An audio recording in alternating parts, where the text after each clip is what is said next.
Hey, good morning, everybody. Time is 8:51, 5/4/2011. Morgan SLV here. Hey, you can kind of see I've got Monix Precious Metals website up. Once again, I've never used them. I have not heard great things about them, but there's a couple of things that I like about going to this. First of all, you see the live gold price is $15.22, down 13 bucks for gold.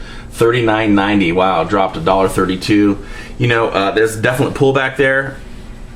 Like I said in one of my past videos recently, you know, if it goes parabolic, if it goes straight up, that means the money in your wallet is dying that much faster. And so you have to ask yourself, are you prepared for that? You know, not only I believe you have to have your precious metals in order, you've got to have food, water, you know, shelter if you need it, you know, a bug out place, you know, things such as that. But anyway, I kind of like this. I go to this every day. Monix calls me all the time. I have spoken to them several times, and I haven't pulled the trigger to buy from them because, as you guys know, that I buy right here in Northern California at Rockland Coin Shop. A guy by the name of Chad is the guy that helps me there. You guys ever have any questions on that, let me know, but I walk in with my cash and walk out with my metals. So I kind of like that. Let's see if I can kind of scroll down here. I'm going to go to, it's got live prices right here and graphs, you know, charts and whatnot. And see if I can pull that out for you. And just kind of shows you, you know, a little bit of, you know, where I get some of my technical study from. You got a 3-month live shot here. You got a 6-month candlestick here.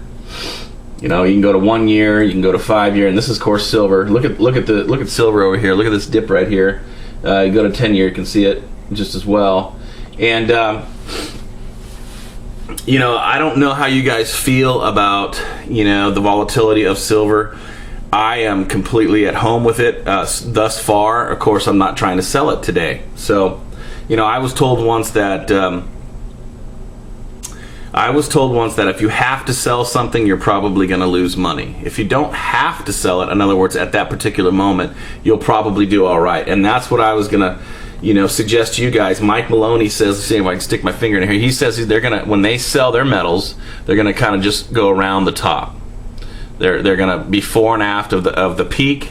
That's what he claims he's going to do. I'm going to be well before the peak, I hope.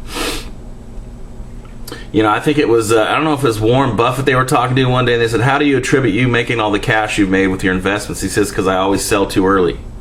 And I think there's some wisdom in that. And, you know, once again, that's up to you guys. You need to study the silver story, you know. I wanted to show you another little deal here. This is Robert Kiyosaki's YouTube channel. And of course, there's Peter Schiff, the Peter Schiff Show. And one of the things that I like about Peter is he has made sense for me as far as explaining, you know, the markets and how they work from his perspective. The guy is very sharp. He called the NASDAQ bubble. He called the real estate bubble. He explained why it happened in his book Crash Proof, and I've read a few of his books. But listen to Robert Kiyosaki talking to him. I want to see if you guys can catch some of this. Check it out. Noted author Robert Kiyosawki, who authored the phenomenally best-selling book Rich Dad Poor Dad, which I think has spawned several sequels. His most recent book is Unfair Advantage, The Power of Financial Education. I've got a copy in my hand right now. I'm holding it up for those of you who are people and punish certain people. For example, when they say go to school and read about the first third of it.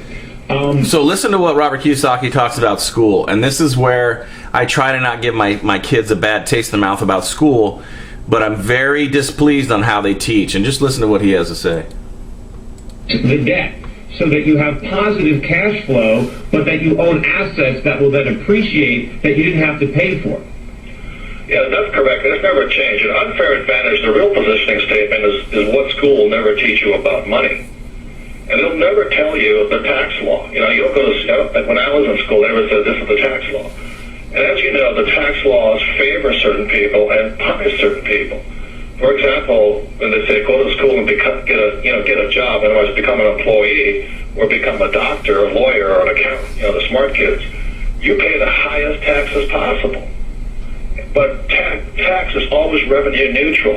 And the tax code of America is really designed to incentivize entrepreneurs. And so if they give entrepreneurs massive tax breaks, which I get huge tax refunds, and I make millions of dollars, but it's only because I'm doing what the government wants me to do. Well, it depends on your...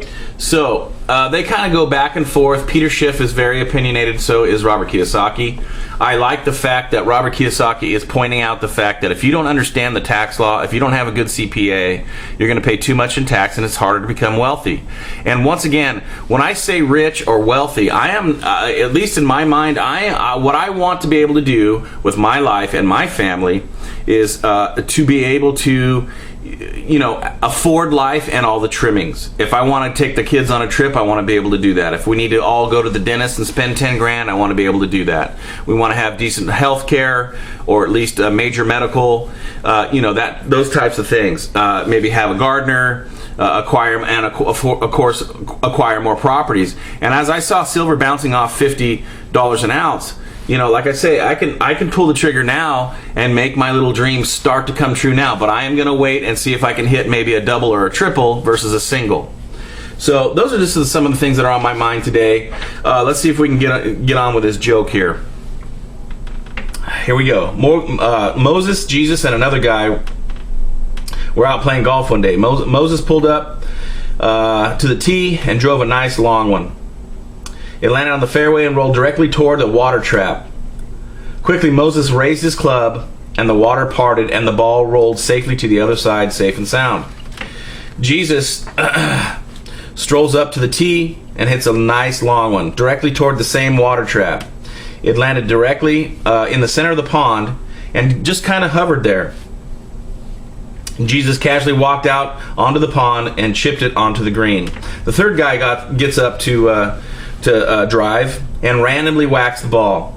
It heads over the fence and into oncoming traffic. A nearby street bounces off a truck, hits a nearby tree. From there, it bounces onto the roof of a nearby shack, rolls into the gutter and down the downspout and out onto the fairway, right towards the aforementioned pond. On the way to the pond, it hits a little stone and bounces out over the water and directly onto a lily pad where it rested quietly. Suddenly, a large bullfrog jumped up, grabbed the ball, snatched the ball into its mouth. Just then, an eagle swooped down, grabbed the frog, and flew away. As it passed over the green, the frog, being squeezed and frightened, dropped the ball and bounced it right into the hole for a beautiful hole-in-one. Moses turned to Jesus and said, "I hate playing golf with your dad." Morgan, SLV, out.